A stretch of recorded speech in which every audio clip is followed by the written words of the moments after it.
অন্তর্বর্তীকালীন সরকার প্রতিষ্ঠা করেছে তার ভেতরে ষড়যন্ত্রের গন্ধ পাওয়া যায়।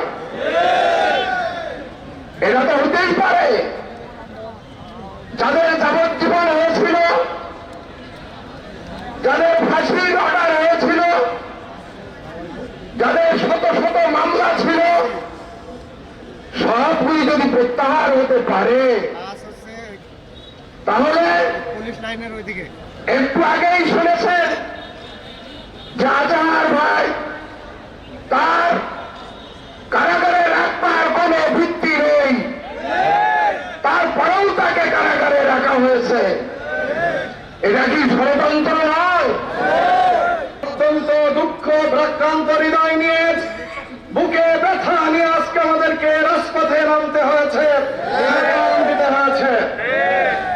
সংগ্রামী সাথী বন্ধুগণ, তার কারণ হল এই সরকারের 6 মাস 10 দিনে কারাগার থেকে বহু সাজাপ্রাপ্ত আসামি, ফাঁসির দণ্ডপ্রাপ্ত আসামি, যাবজ্জীবন কাজা দণ্ডপ্রাপ্ত আসামিরা মুক্তি পেয়েছে। কিন্তু আমাদের নেতা এগিয়ে মজহারুল ইসলাম আজও কারাগারে বন্দী রয়েছে। ঠিক আছে, আমরা অন্তর্বর্তীকালীন সরকারের মাননীয় উপদেষ্টা, মাননীয় স্বরাষ্ট্র উপদেষ্টা, আইন উপদেষ্টা সহ সবাইকে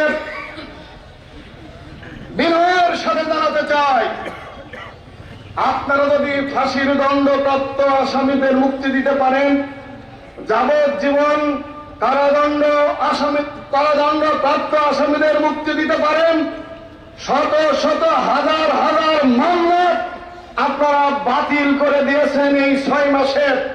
এজন্য আপনাদেরকে আমরা সাধুবাদ জানাই, ধন্যবাদ জানাই। কিন্তু আপনাদের মনে রাখতে হবে, আপনারা আজকে যারা দেশ পরিচালনা করছেন, আপনাদেরকে ক্ষমতায় বসিয়েছে এদেশের ছাত্র জনতা। বাঙালির হাইকোর্টে দেখাচ্ছে এই মামলা, বায়বীয় মামলা, অন্যায় মামলা সারা বিশ্বব্যাপী প্রত্যাখ্যাত হয়েছে, নিন্দনীয়, প্রশ্নবিদ্ধ, এগুলো প্রত্যাখ্যান করা হয়েছে। তারপরেও আটকে রাখা হয়েছে অন্যায়ভাবে।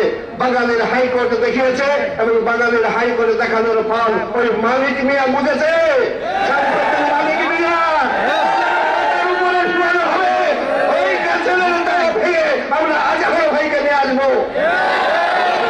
আমাদের নিবন্ধন সহ যে সমস্ত অধিকার হরণ করা হয়েছে তা ফিরিয়ে দিতে হবে এবং অন্যায়ের জন্য ক্ষমা চাইতে হবে। শান্তিপূর্ণভাবে আমাদের নেতাকে মুক্ত করে না দেন, অবশ্যই আমরা দেশকে অশান্ত করে তুলব। আজকে আদালত দেখানোর কোন সময় নেই। ফ্যাসিস্ট বিদায় হয়েছে, ফ্যাসিস্টের আবেদনে মামলা করা হয়েছে। 3 কিলোমিটার 7 কিলোমিটার দূরের সাক্ষীকে সাক্ষ্য গ্রহণ করে আমাদের নেতাকে বন্দী রাখা হয়েছে। সম্মানিত ভাইরা আমার, আজকে বাংলাদেশ বা জামাত ইসলামী